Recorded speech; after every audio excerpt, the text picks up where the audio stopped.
Stanford and Princeton and numerous other universities and colleges, as also large businesses have sent funds back to us, and in some cases I stopped funds that I looked at, and we are pleased to report that the funds have either not gone out, or it's about $350 million, and they've either not gone out or we've renegotiated it, and they're not getting them. So in a couple of cases, they're sending them back and sending them back immediately. So I think it was very nice. I want to thank Harvard in particular. They acted very quickly and decisively, and they agreed when they heard the facts that they should not be getting it. So we appreciate it very much from Harvard, Princeton, Stanford, and other institutions. The bill also includes $30 billion to support small lending institutions serving distressed communities, helping countless African American and Hispanic American small businesses. As we continue our battle against the virus, the data and facts on the ground suggest that we're making great progress. In 23 states, new cases have declined in the peak week. 40% of American counties have also seen a rapid decline in new cases. 46 states report a drop in patients showing coronavirus-like symptoms. That's a big number. To keep America gaining momentum, every citizen needs to maintain the vigilance, and we all understand that very well. We've gone over it many, many times. This includes practicing good hygiene, maintaining social distance, and the voluntary use of face covering. A safe and phased reopening of our economy. It's very exciting, but it does not mean that we are letting down our guard at all in any way. On the contrary, continued diligence is an essential part of our strategy to get our country back to work, to take our country back. We're winning this, and we're going to win it, and we're going to keep watching. We're going to watch very closely for the invisible enemy.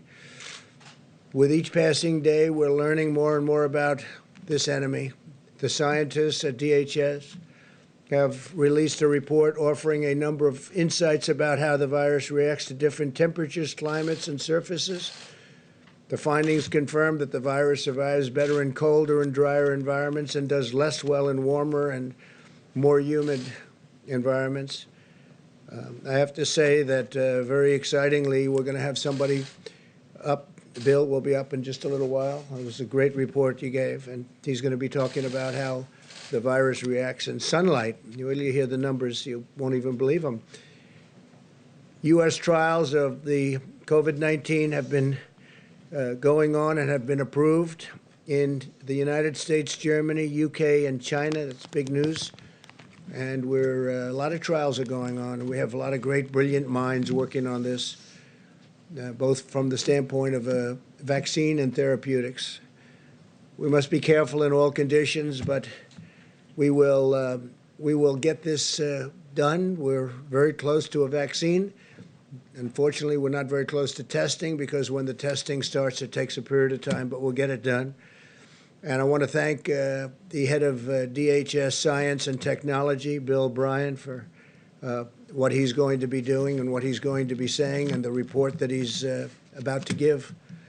I think it's going to be something that nobody's ever heard. It'll be brand new information and very important information. My administration continues to leverage the Defense Production Act to dramatically increase the manufacture and delivery of critical medical supplies.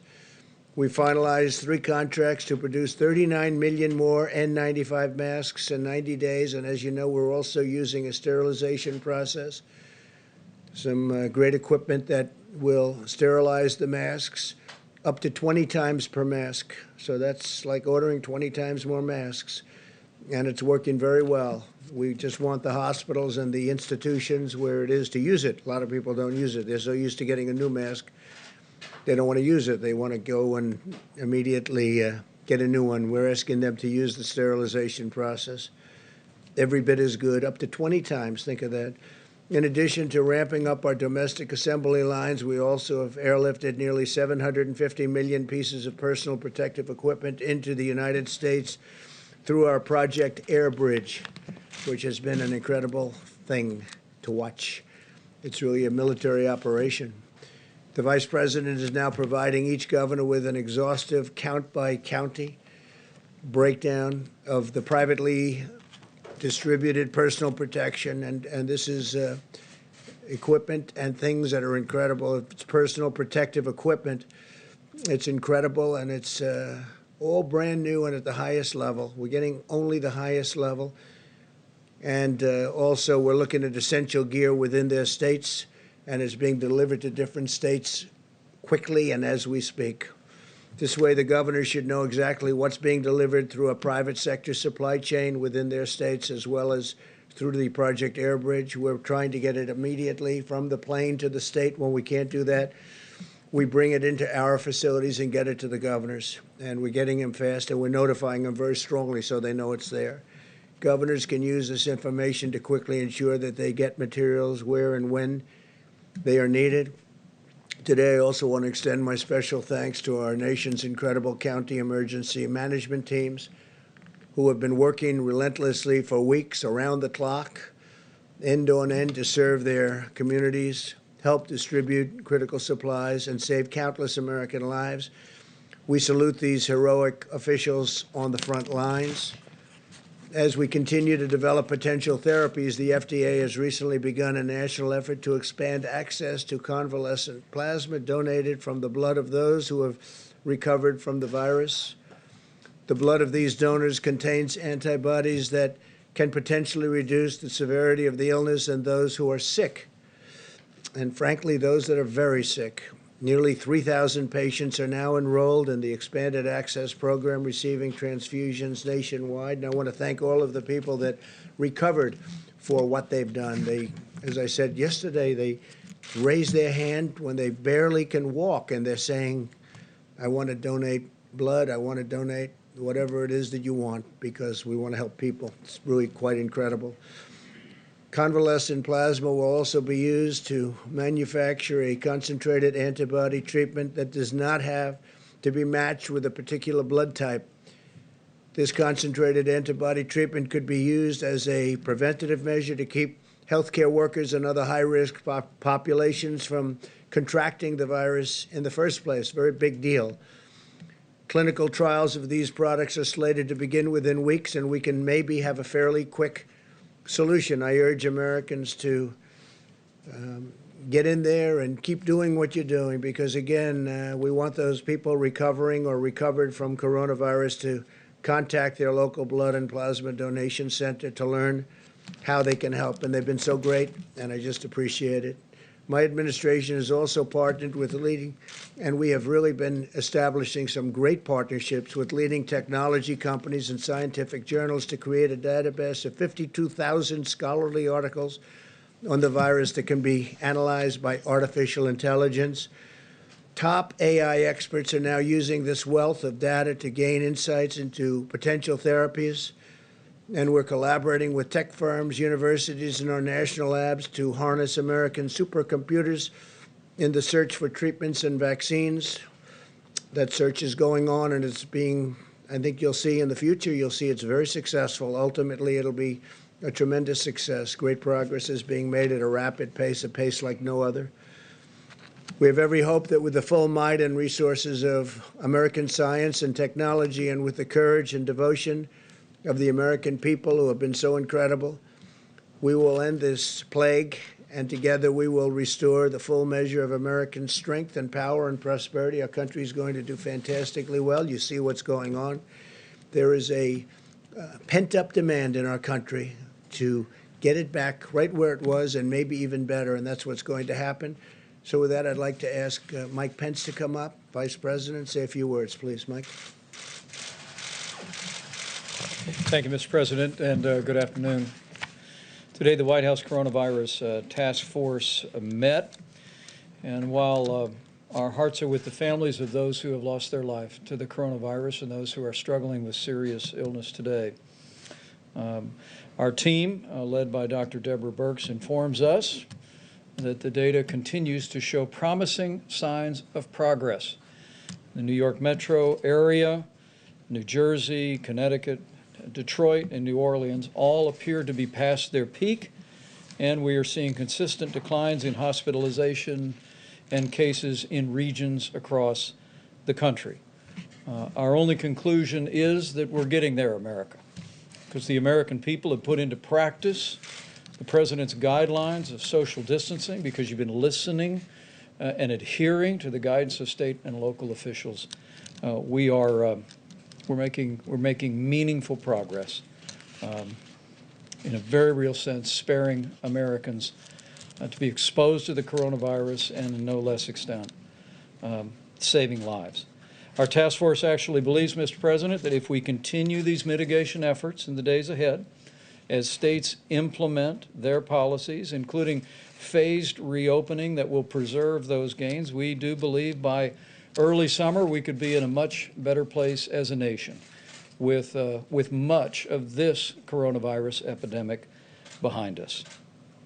Earlier today, we also had a conference call led by Secretary Ben Carson and leaders from HUD about the President's announcement yesterday that he is repurposing the White House Opportunity and Revitalization Council to focus on the impact of the coronavirus on minority communities.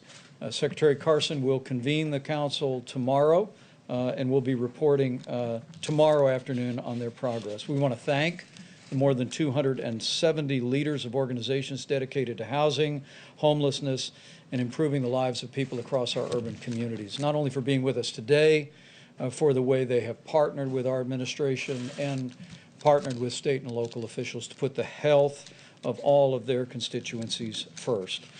As the President mentioned, you'll receive a report that our task force received formally this week from Bill Bryant of the Science and Technology Directorate at the Department of Homeland Security.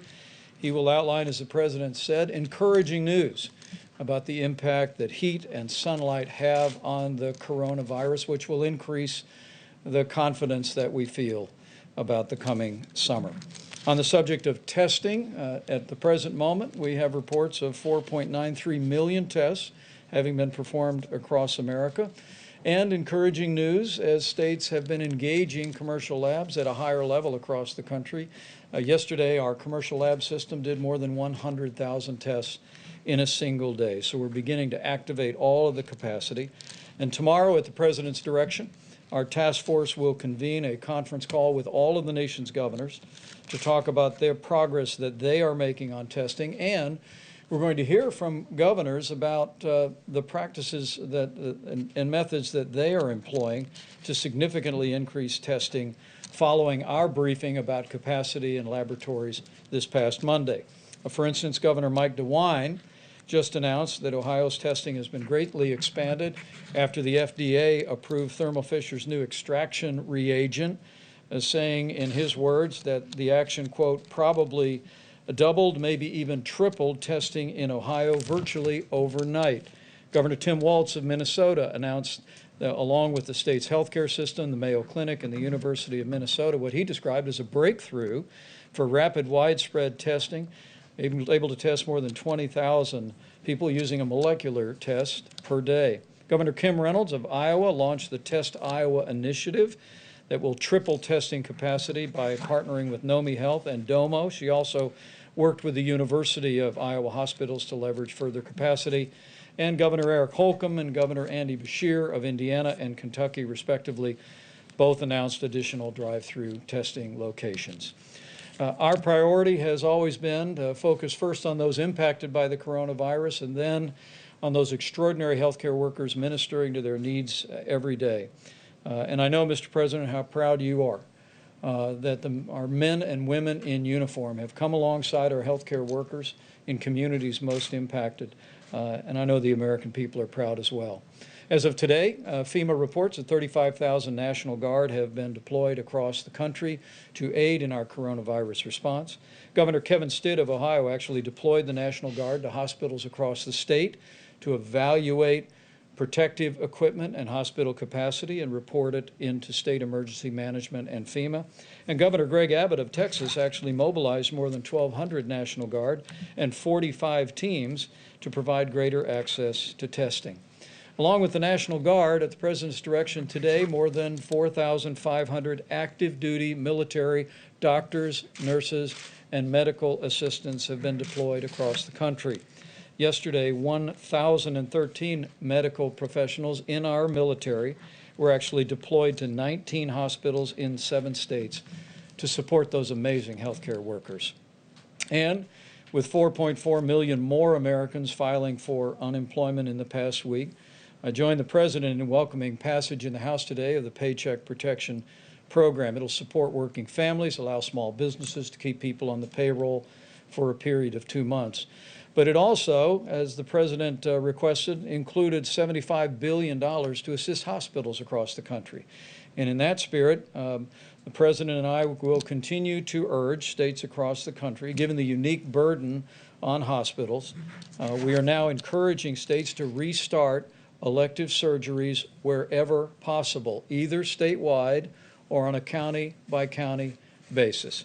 We recognize the role elective surgeries play in finances for local hospitals, and we'll be working with states to enable that.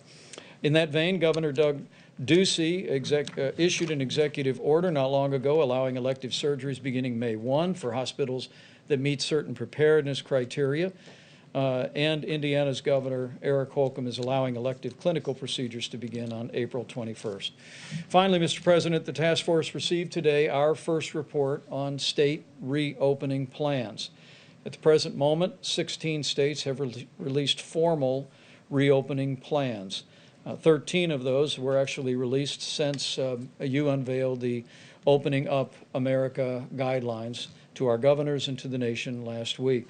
And to your point, Mr. President, states are beginning to make those plans. And we're encouraged to see so many states embracing the phased approach to reopening their economies that's contemplated in our guidelines for opening up America again. For instance, Governor Mike Parson of Missouri announced the Show Me Strong Recovery Plan has 2 initial phases intended to protect the most at risk. Governor Tom Wolf announced the plan for Pennsylvania that would begin May 8th, will end a stay-at-home order for just portions of Pennsylvania, but the plan, again, requires regions to have fewer than 50 new positive cases per 100,000 for a period of 14 days, and it also lays out a phased reopening roadmap. Governor Kate Brown of Oregon updated their framework for reopening, doing 3 phases, again, on a county-by-county basis. And Governor Brad Little of Idaho released Rebound Idaho in just the last few days that will consist of 4 phases and require specific criteria that Idaho and businesses need to meet to begin to reopen. Mr. President, with the guidelines to open up America again, states are making plans. And at your direction, our task force will continue to work very closely, providing them with the data, providing them with the resources to be able to implement those plans in a safe and responsible way.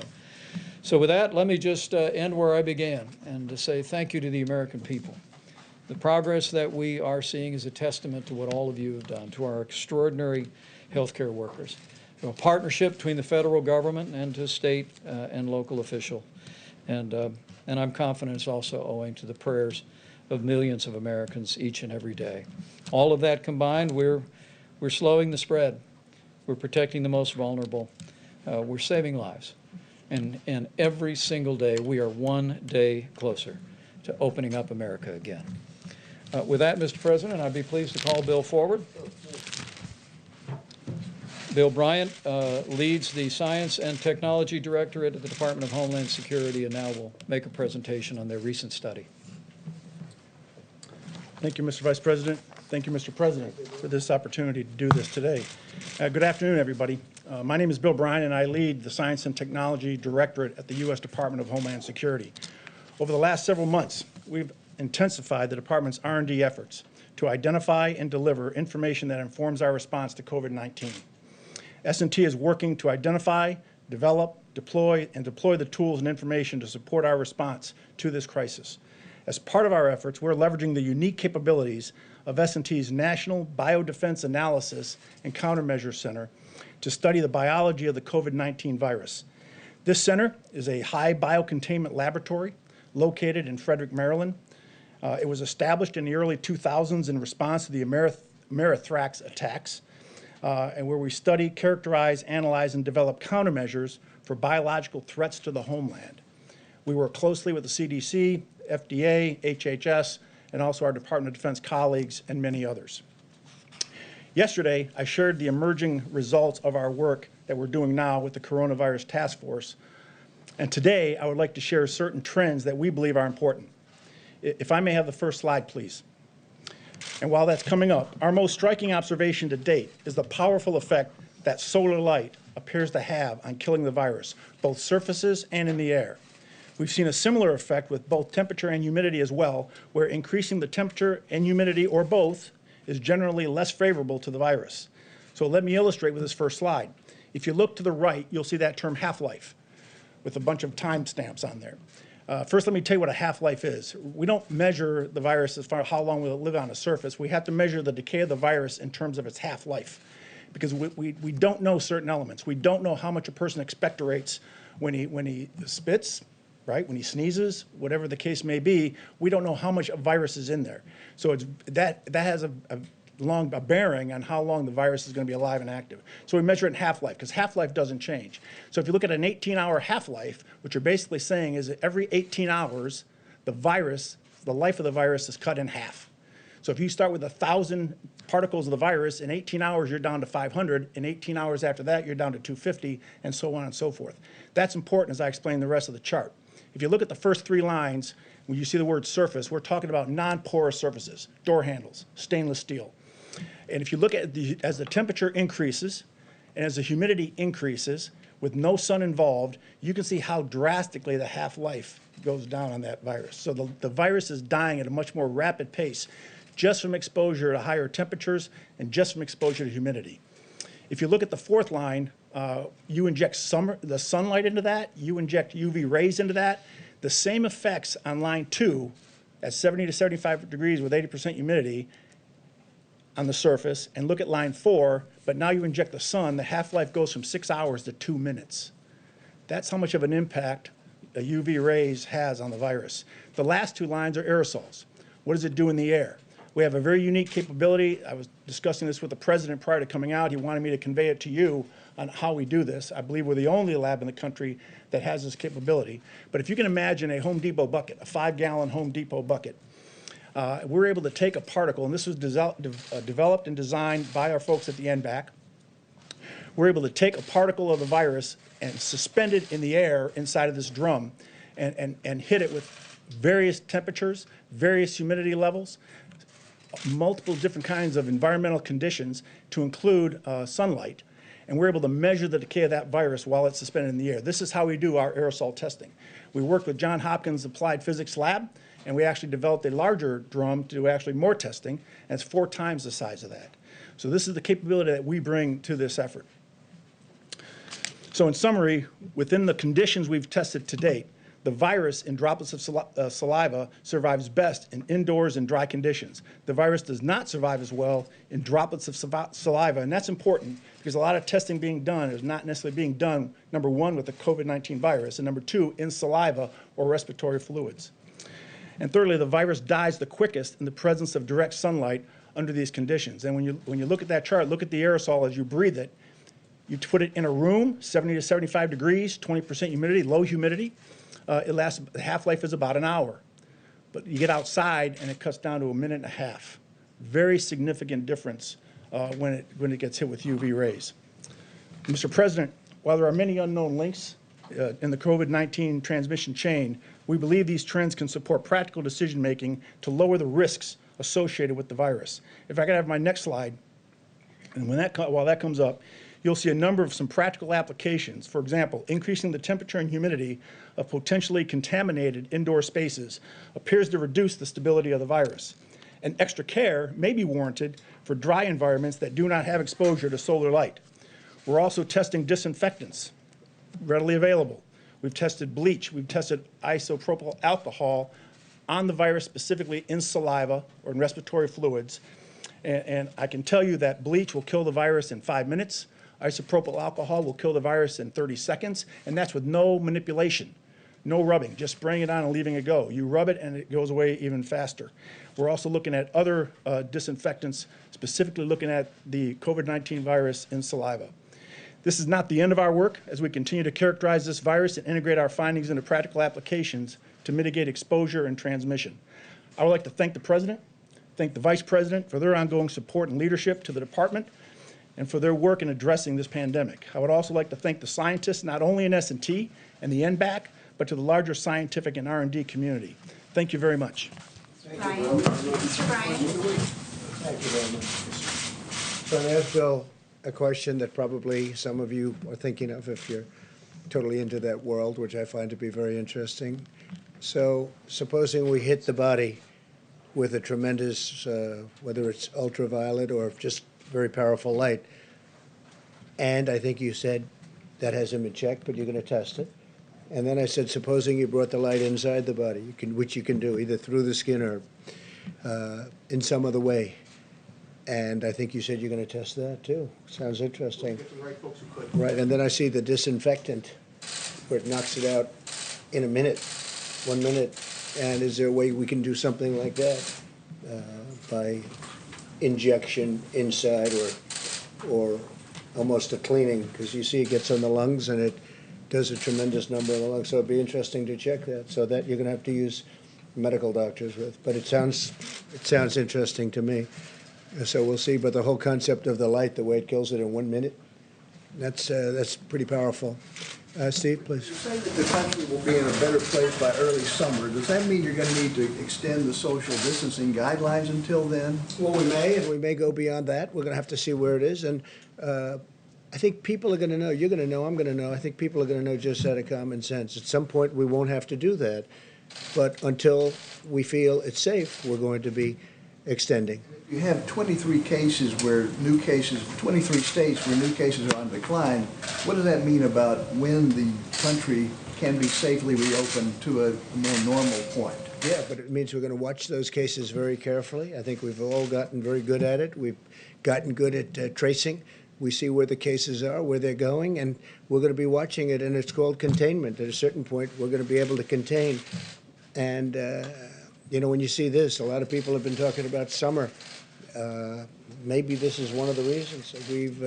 I once mentioned that maybe it does go away with heat and light, and people didn't like that statement very much. The fake news didn't like it at all, and I just threw it out as a suggestion.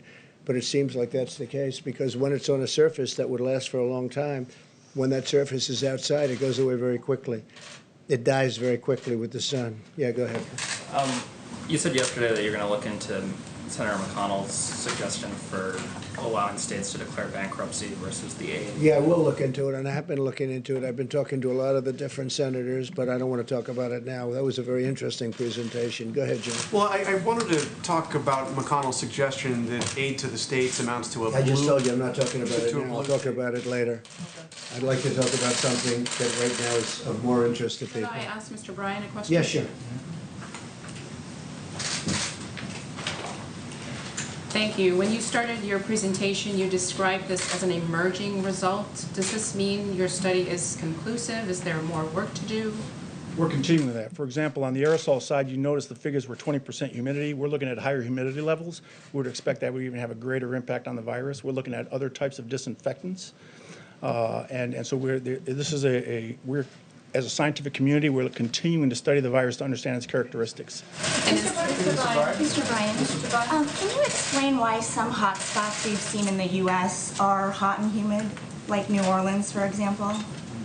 Let me explain. If you look at the coronavirus as a chain with many links, what we've done through our study is we've identified some of the weak links in that chain that the transmission of the virus depends upon. We identified that heat and humidity is a weakness in that chain. We've identified that sunlight, solar light, UV rays is a weakness in that chain. That doesn't take away the other activities, the guidance from the White House, the guidance from the CDC and others on the actions and steps that people need to take to protect themselves. This is just another tool in our tool belt, right? Another weapon in the fight that we can add to it. And in the summer, we know that summer-like conditions are going to create an environment where the transmission can be decreased, and that's an opportunity for us to get ahead. But the president mentioned the idea of cleaners, like the bleach and isopropyl alcohol you mentioned. There's no scenario that could be injected into a person, is there? I mean, No, I'm here to talk about the findings that we had in the study. We don't do that within that lab, our lab, so. So how do you, Are we simplifying through too injection. much? We're talking about almost a cleaning and sterilization of an area. Right. Maybe it works, maybe it doesn't work, but it certainly has a big effect if it's on a stationary object. Okay. so how do Are you, we simplifying too much by saying that it'd be better with the warmer weather and the sun coming out more and more, that people would be outside than staying inside their home, confined to the four walls of their house? It would be irresponsible for us to say that we feel that the summer is just going to totally kill the virus and that if it's a free-for-all and that people ignore those guides. That is not the case.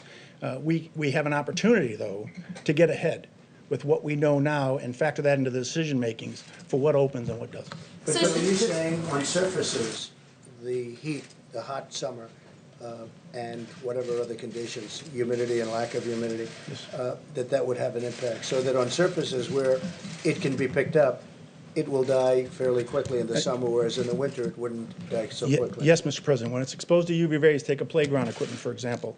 The UV rays hitting a piece of playground equipment will kill the virus when it hits on the playground equipment. But underneath, where the sun does not get, if someone touched that and had it on their hands, it could still be there, right? It has to be in direct light of the UV rays. With the sun, if it's on somebody's hands, right, and they haven't touched their face and all of the things. And that it's we've exposed to opened- the sun, it'll. I know, but if they're outside, right, and their hands are exposed to the sun, will that kill it as though it were on a piece of metal or something else? Not, I don't want to say it will at the same rate because it's a non-porous surface, but what we do know is that we looked at the worst-case scenario, and the virus lives longer on non-porous surfaces. So porous surfaces, it doesn't live quite as long. So in theory, what you said is correct. This is sort of semi-non-porous, right? This, right? Yes, Mr. President. Mr. Ryan, how should governors, how should, Mr. Ryan, Mr. Ryan. Wait. Mr. Ryan, how should governors who are opening their states, working on that, incorporate the findings of this study into those guidelines? I would leave that up to the governors. This is a decision, this factors into their decision process. As I mentioned, with knowing this knowledge and having this knowledge, as we continue to study and further know what the virus does and how it reacts, it could impact the way a governor will look at what he opens in a state, how he opens it, in what environments these things are opened up. But I leave that up to the governors to make that decision. How they incorporate this. Obviously, at the moment, the advice is stay at home. By the summer, could we be flipping that and saying you'd be much better off being outside with UV rays, all the humidity that Washington brings in August? I would not go contrary to the guidance that have been issued right now. I think, though, to tell you that if I'm having an event with my family, I'm doing it in the driveway or in the backyard, not inside the house with my children. In fact, I'm thinking about moving outside to the rose garden. No, it's a very interesting question, actually. Okay, please go ahead. Mr. Ryan, how much more research, how much more time would it take to have conclusive results that could be used here? You said these were emerging results. We first were able to receive the virus back in February is when we started testing. And it is a science-based approach. Science is a process. The doctor can attest to that. It doesn't necessarily line up with goals and targets and other things. It is what it is. But we are now starting to get results. And we're every week or 2 weeks, we're starting to find out something new and something different. And in talking to the task force and the vice president, he's already asked us to come to him every time we come up with some new discoveries that we could share to the public. Phil? Yeah, sir, have you compared notes with your counterparts in other foreign governments or in private industry who might have been studying the same thing, and do their findings show the same result that you found here? We do have a very good partnership with a lot of our allies. We work closely with them on this particular topic. We actually authored a document called the Master Questions List. If you go to DHS-S&T's website, we've already had about 17,000 hits on this document. It actually outlines what all the countries in the world are doing to fill the certain gaps of knowledge that don't exist within the virus. And what we do know, and that is really what targets and drives the science community to say, all right, what don't we know now, so we don't duplicate what other people have done. So we've championed that document. It's well referenced, and I would encourage you to look at that. And we are working with other countries on vaccines, as you know. Yeah, go ahead, please. Thanks, Mr. President. If there is a summer ebb with this virus, What would the federal government need to do to take advantage of that time? Say it at the beginning, what? Oh, so if there is a summer sort of ebb with this virus, what would the federal government need to do to take advantage of that time to be better prepared for a possible resurgence in the fall than we were the first Well, time I'll tell you around? one thing. I think a lot of people are going to go outside all of a sudden. People that didn't want to go outside, they'll be going. To me, this was really a very interesting meeting. We covered it in great detail, and these are incredible people at that. We could call it a laboratory because that's essentially what it is. It's a super laboratory. It's a lot of things going on at that laboratory. Right, but A lot of very you- interesting things going on in that laboratory. Yeah. What would you and other areas of the government need to do on testing, for example, or other things like that to be prepared if it came back in the fall? Mike, How would go you ahead. take advantage of the summer?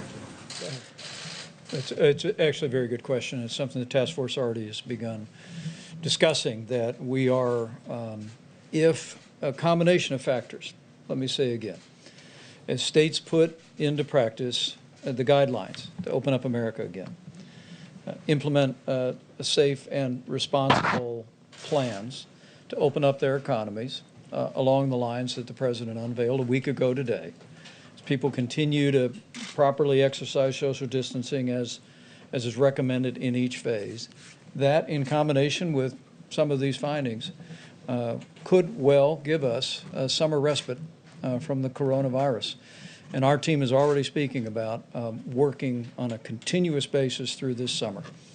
Every single day we're increasing testing. Every single day air bridge flights are coming into the country.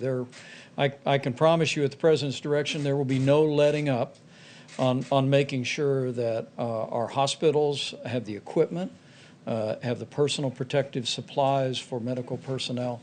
There'll be no letting up on the development of therapeutics by our great pharmaceutical companies, or driving toward a vaccine as soon as it is possible to make available to the public. And there'll be no letting up on continuing to scale testing, already more than anyone in the world, but by next fall we'll have a broad range of testing, a variety of different means. And that's why we say with confidence that should the coronavirus reemerge at any point next fall or next winter, we will be prepared to deal with it, identify it, do the contact tracing and isolation to ensure that we deal with this epidemic in the manner that we deal with infectious diseases. Okay. Yes. Go ahead. Mr. President, on the subject of medical research, why have you stopped promoting hydroxychloroquine as a cure? I haven't at all. What do you say I have? We'll see what happens. We've had a lot of very good results, and we had some results that perhaps aren't so good. I don't know. I just read about one, but I also read many times good. So I haven't at all. And it's a great for malaria, for lupus, for other things, and we'll see what it is. But I guess, Deborah, they have many studies going on that, so we'll be able to learn. Looked at the veteran study that shows that I have not. the No, I death haven't rate is seen it. higher. I have among the not people seen who it. take Go ahead, please. President, we're now over 26 million new jobless claims over 5 weeks. Yeah. How, the Vice President talked about this summer getting better, but what do your economists tell you about the time it's going to take to you in the U.S. to create Well, I know those a jobs lot back? about economists. August, Yeah. September, Sure. October? Well, let me go. We know the rest of the question, right? So I know a lot about economists, and the answer is they have no idea. I think I have as good an idea as anybody, and I think our economy will start to pick up very substantially as soon as the states get open, and that's happening as we speak, and it's actually very exciting, and people are just thrilled to see it, because our country has to get back to work. They want to get back to work. You see that, whether it's a demonstration or just in talking to people. They're going to get back to work, and they're going to get back to work very fast. States are advanced. I look at Gavin Newsom was very nice today. He wrote a beautiful statement about we sent him a lot of things that he needed. Okay, different things that he needed. We got it taken care of. They've done very well in California, as you know.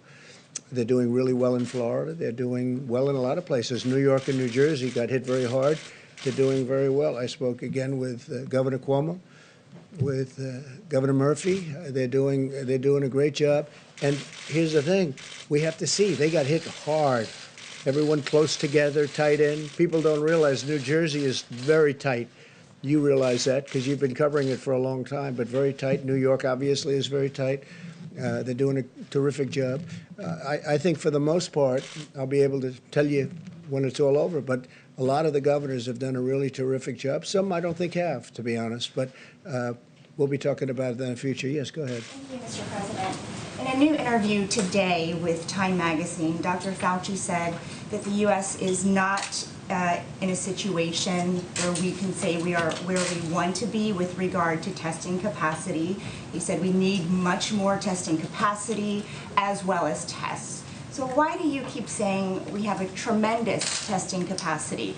And do we have a national strategy that goes beyond tracking just what the states are doing? The answer is yes, and the answer is, as you know, and as I've said many times, we're very advanced in testing. Other countries are calling us to find out what are we doing.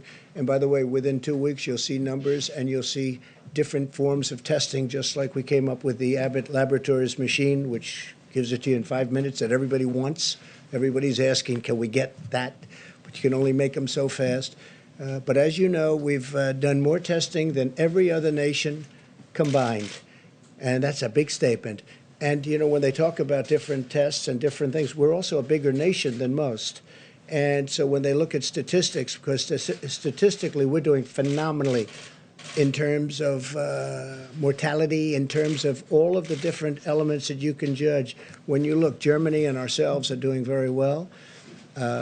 We are very accurate in the reporting of numbers. In fact, I'll go a step further. As you know, in New York, they actually added quite a few deaths to a list that was done in New York. And they added a number of deaths. We're very highly accurate. And then you'll look at certain lists of other countries.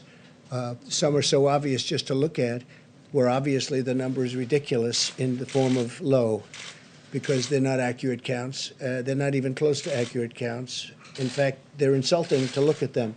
So we've done very well. Again, testing, we're doing very well on testing. We've tested far more than anybody else anywhere in the world. And within a short period of time, you'll be hearing about new tests that are coming out that are going to be incredible. Steve, Dr. Fauci, that we're just not there yet? No, I don't agree with him on that. No, I think we're doing a great job on testing. I don't agree. If he said that, I don't agree with him. Yes. Considering ways to ramp up production of that Abbott rapid test. Yeah, well, they're doing it. I'll tell you, Steve, they're doing it at a level that they've never done it before. Abbott is a great company. It's a very big, highly respected company. They came up with this machine where you do it. I've done it both ways. I've done it this way, and I didn't like it, and I've done it the Abbott way, where you literally just touch, and 5 minutes later, you know the answer. And we use them in the White House. I think you folks have been given that opportunity, which is much more pleasant than the first way that they looked at you, right? We're making them hundreds of thousands of machines. The advantage to the other tests and the laboratory tests, so we can get millions and millions of those tests done. It takes a day or 2 days, but, you know, because it's really a delivery situation more than anything else. The test itself goes quickly once it gets to the laboratory. But as we have found, and as we have, I think, shown everybody in the room, we have many laboratories. We have so many laboratories. Nobody, a lot of the governors did not know that we had this capacity, but we have many laboratories all over our country. Every state has laboratories, and some have a lot of them. So I think we will come up with things as time goes by. Again, when I started, we started with nothing, essentially. We started with a broken test, a test that didn't work. We started with a test that did very few people, not millions of people. The problem is if we did 350 million tests, one for each person, the media would say, oh, you should have done 2 for each person. No matter what you do, it doesn't make any difference. It's just like the ventilators. I talk about it all the time. Nobody ever mentions ventilators. One of the hardest things are ventilators. And now we're making thousands a week, thousands of ventilators. And they're calling from Mexico. They're calling from many countries. I've received today 4 calls. Would it be possible to send ventilators, right? I got 4 calls today. I got 3 calls yesterday. No country is equipped like we are. We have 11 different places making ventilators. Our country, as you know, doesn't need them now. Our governors are very happy. But that's different than tests, because with a test, you can always say, oh, we need more. No, I think we've done incredibly well obviously with ventilators. We also have 500 million masks that are very shortly going to be here. We've made millions of masks. We have ordered millions of masks that have arrived and been distributed. We gave one hospital in New York City 300,000 masks. Before the virus, they were using 10,000, and now we got them 300,000, and they got rid of them very quickly, which I sort of say, how did that happen? Why? Because they became very valuable, the masks. So I say, how did that happen?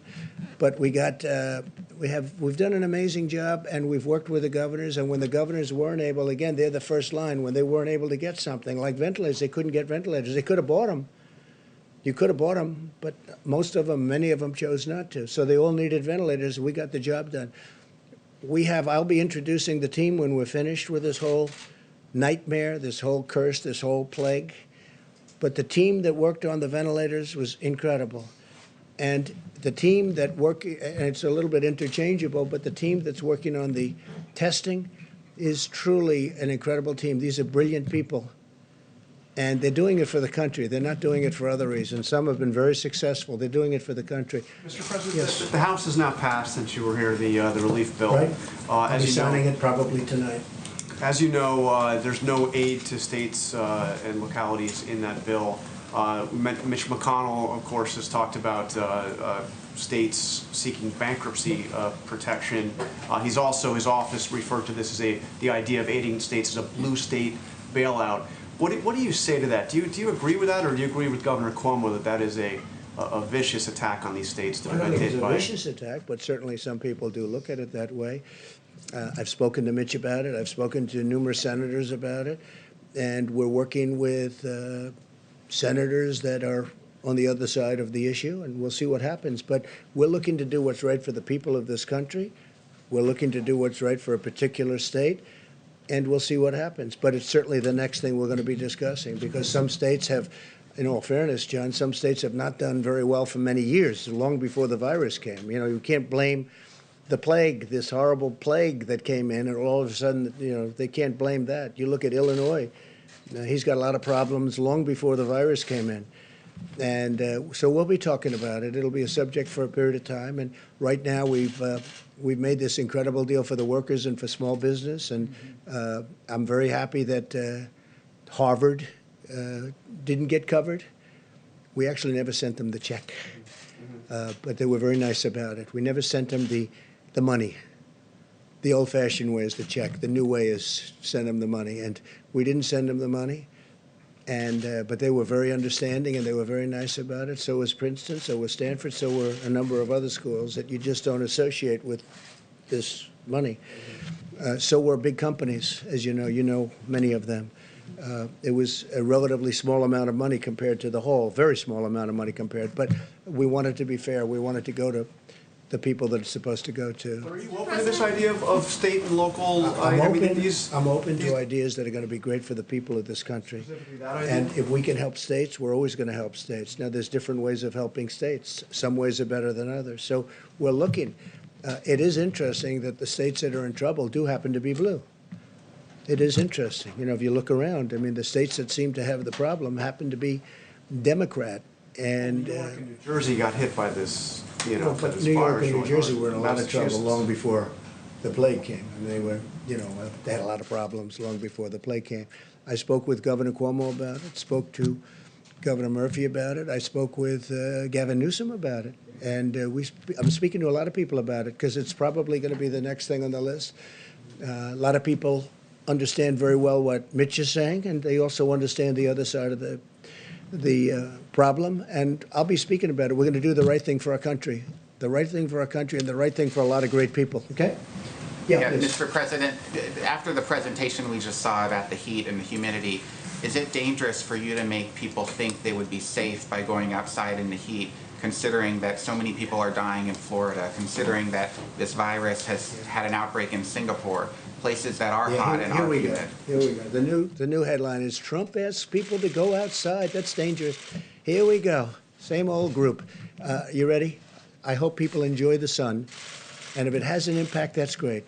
I'm just hearing this, not really for the first time. I mean, there's been a rumor that, you know, a very nice rumor that you go outside in the sun or you have heat and it does have an effect on other viruses. But now we get it from one of the great laboratories of the world, I have to say. It covers a lot more territory than just this. This is probably an easy thing, relatively speaking, for you. I would like you to speak to the medical doctors to see if there's any way that you can apply light and heat to cure. You know, that if you could, and maybe you can, maybe you can't. Again, I say maybe you can, maybe you can't. I'm not a doctor, but I'm like a person that has a good, you know what. But sir, you're the president. Deborah, have you ever heard of that, the heat and the light relative to certain viruses, yes, but relative to this virus? Not as a treatment. I mean, certainly fever Yeah. is a good thing. When you have a fever, it helps your body respond. But not as, I've not seen heat or light. I think it's a great thing to look at. I mean, you know, okay? Respectfully, sir, you're the president, and people tuning into these briefings, they want to get information and guidance and want to know what to do. They're not looking for rumors. Phil, I'm the president, and you're fake news. And you know what I'll say to you? I'll say very nicely, I know you well. I know you well, because I know the guy. I see what he writes. He's a total faker. So are you ready? Are you ready? Are you ready? It's just a suggestion from a brilliant lab by a very, very smart, perhaps brilliant man. He's talking about sun, he's talking about heat, and you see the numbers. So that's it. That's all I have. I'm just here to present talent. I'm here to present ideas, because we want ideas to get rid of this thing. And if heat is good, and if sunlight is good, that's a great thing as far as I'm concerned. Go ahead. Mr. President, you talked a moment ago about vaccines and that we're close. How close do you think, the Oxford University study says they could have one by September. Do you think the pharmaceutical companies in the US around They could have one of what? They could have a vaccine ready, tested by Oxford's one, September. Johnson & Johnson is working. They're also working together. You have many companies working together on a vaccine. But then do you think they can scale up production and the pharmaceutical companies will be able to do that quickly? We'll scale it up. If we had a vaccine, it'll be scaled up very quickly. In fact, some of the companies, Johnson & Johnson is one, is scaling up already before they have the final answer. A number of companies are doing that. You'll save a lot of time. The normal is you scale up after. I have to say the FDA has been fantastic. Stephen Hahn, Dr. Hahn, has been fantastic. They're moving along rapidly. Would you say, would it put a time scale on when you No, I think don't want it's- to put a time scale, because then the media, the so-called media, lamestream media, will say, he said a time. I don't want to say times, because every time I say a time, if you don't hit it, they'll say. So I don't want to talk about time. But I will say that there's been tremendous progress made over the last month. And can I just ask a very quick question? You spoke to Boris Johnson this week. I did. just wonder how he sounded, how he was. I did. When do you think he'll be back at work? He called me a few days ago. I will tell you, he sounded incredible. I was actually surprised. I thought it'd be like, oh, Donald, how are you? He was ready to go. I'm very surprised to tell you this. It's like the old Boris. Tremendous energy, tremendous drive. I was very surprised, because he called me almost, pretty close to when he got out of the hospital. I think he's doing great. He was so sharp and energetic. Pretty incredible. He's an incredible guy. He's a friend of ours and a friend of mine. He loves our country. He loves his country a lot, but he loves our country. He respects our country. And they're lucky to have him over there. Please. Mr. President, you a couple days ago said that you might reach out to Kim Jong-un directly, but also that you were working to find out if those reports about him being in possible medical trouble were true. I'm wondering if you've either... I hope he's not in medical trouble. I hope he's not. Have you heard anything from I got North along Korea? very well with him. And, look, here we are. You would have been in a war with North Korea if I didn't get elected president. Remember, I was going to be the one that took us into war my first day in office, okay? Here we are. Look at what's happened. Withdrawal. We're bringing people home. We're not going to serve as policemen all over the world. I don't want to be policemen all over the world. But have you been able to leverage And yet I've relations- rebuilt our military to a level that it's never been built at before. Have you been But able it's to get never more information? recognized by the fake news. Go ahead. Have you been able to use that relationship to get more information about his status? I think the report was incorrect. Let me just put it that way. I think the report was done by a network that was incorrect. So I'm hearing they used old documents, but that's what I hear. I hear the report was an incorrect report. When was the last time I you, hope it was an incorrect report. when was the last time you heard from him? I don't want to say, yeah. Since you pointed to me, just a quick question about that. So you haven't made any contact though, just to make sure? With who? The North Koreans? I don't want to say. I won't say that. Okay, We have a so- good relationship with North Korea, as good as you can have. I mean, we have a good relationship with North Korea. I have a good relationship with Kim Jong-un, and I hope he's okay. And somebody would say, oh, that's terrible. No, it's not terrible. I hope he's okay.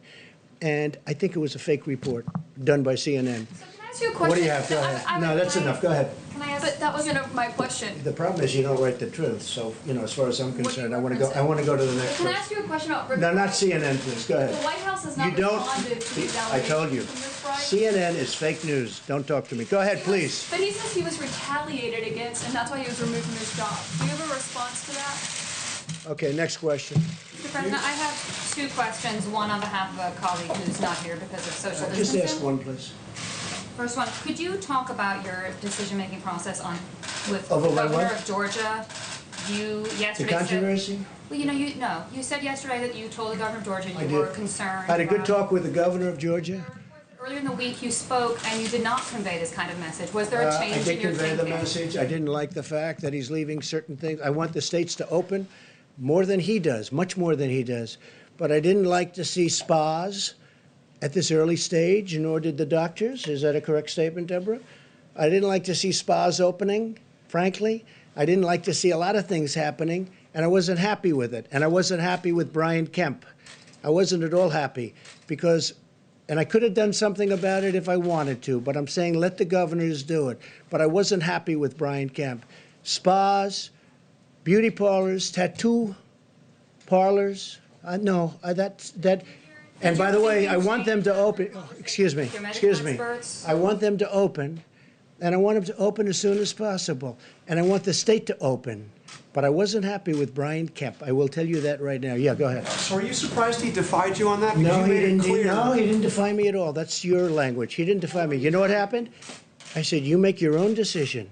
I told him that.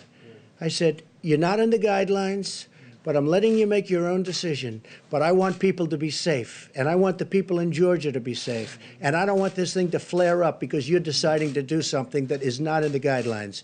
And I went to Deborah and Dr. Fauci and other people, and they weren't thrilled about it. And I could have stopped them, but I decided, and we all agreed, they got to watch it closely. So we'll see what happens. I told him very distinctly, I said, Mike was there, I said, you do what you think is best. But if you ask me, am I happy about it? I'm not happy about it, and I'm not happy about Brian Kemp. Go ahead. A question for Dr. Birx, if I may, Mr. President, about the rate of the decline of the curve in the U.S. You and the Vice President tonight talking about meaningful progress, promising progress. Could you speak to the rate of decline of cases in the U.S.? If we could do it quickly, that'd be great. And just if you're satisfied with the decline. You have to ask the question, but you do see it on the charts. And if you have any information from other countries that would inform us about the decline. Yeah, so many of you, and I've spoken to all of you from this podium about there's weekends difference in reporting, often a spike on Monday. If you look at Mondays over Mondays, if you look at 7-day reporting, we are starting to go down. We had a long flat peak, largely driven, of course, by New York, which is about 45% or so of the cases. As New York goes down, so will the rest of the country have a decline, even more accelerated. I want to say, though, we have had outbreaks. We've had outbreaks in specific prisons. We've had outbreaks in specific nursing homes. We've had outbreaks in specific plants. And when that happens, that adds 200, 300, 400 cases on that single date. So we track very carefully not only what the country's doing, but what each state is doing, each county is doing, and we look at delta changes across all of the counties so that we find early warning signals for these types of outbreaks, because we want the whole country to go down, but we also want to prevent the outbreaks before they occur. Mr. President? Go ahead, please. Yes, thank you. Looking forward to November, the election. Given the risk that the flu and the coronavirus come back, there could be a problem. Do you think there is a risk that there will be there will be lack of agreement, lack of legitimacy to the results in a very close election, and people start saying, well, a whole bunch of people couldn't go and vote because they were I scared. can't tell you what's going to happen in an election. Yeah, a great question. I can't tell you what's going to happen. We have a sleepy guy in a basement of a house that the press is giving a free pass to, who doesn't want to do debates because of COVID, and lots of things are happening, right? And I watched a couple of interviews, and I say, oh, I look forward to this. But they're keeping him sheltered because of the coronavirus. And he's not moving around. He's not moving too much. And then I watch what the press does to the Republican Party, and to me in particular. We had the greatest economy ever put together. We were doing, this is a month and a half ago, we were doing numbers likes of which we've never done. African American, Asian American, Hispanic American, best employment numbers ever in the history of our country. Our employment numbers, the best in the history of our country, almost 160 million people. The stock market, record numbers, many, many times during my tenure, many, many times. But now we have a country that we had to close because of this. And frankly, if we didn't close it, we would have lost millions of people possibly, but certainly we would have lost 1 million people. You take the high number and cut it in half again. But whether it would have been 600, 700, 800, you take a look at the travesty that there is. You take a look at this horrible, horrible scene of hospitals with bodies in black body bags, right? Multiply that times 10, 15, or even 20, because that would have happened. So we did the right thing. So far, we did the right thing. So far, we've called it right. We've mobilized like it was a military operation, and it was largely a military operation between ventilators and testing and so many other things. And we've had a lot of good partners, not all good partners, but we had a lot of good partners. Gavin Newsom today thanked us very much. Gavin Newsom, California, thanked us so much for getting him all the things that he needed so he can keep going and keep doing a good job. We got it to him today. Tomorrow, we're getting him even more. Would have been harder for him to get it than us. We agreed to get it. We got it on time. He said promises made, promises kept. He actually said that in a statement today. We've done a good job. We've gotten very little credit for the great job we've done because of the media, because the media is not an honest media, in my opinion, much of it. Not all of it. We have some great reporters that I have tremendous respect, but much of the media is not honest. So I can't tell you about the election. You have a Democrat Party, and you have a large portion of the media automatically giving a guy a pass. He's been given a pass. Whether or not he's going to be the nominee, I have no idea. But he's getting a pass. And the media isn't covering the great job that we've done, whether it's Mike's task force, which has been incredible, whether it's the way we mobilized in a warlike operation to build these incredibly complex and very expensive ventilators. They're very expensive to build and very complex. The job we've done has been an amazing job. And I'm not talking about me. I'm talking about everybody. I'm talking about the generals, the admirals, Deborah and Tony and now Bill. I mean, something we hadn't heard today. So I can't tell you what's going to happen with the election. I think that had we not gone through a fake Russia deal, an impeachment hoax. It was a total hoax. From the day I got elected, but you know it wasn't the day. It was many months before I got elected. This has been a witch hunt that was illegal. It was an illegal witch hunt. It was illegal. And with all of that, I'm doing fine because the people see we're doing a great job. And you know what? We'll continue to do a great job. If we had an honest press, this country would be even greater. Thank you. Thank you very much. Another whistleblower complaint, Mr. President? That's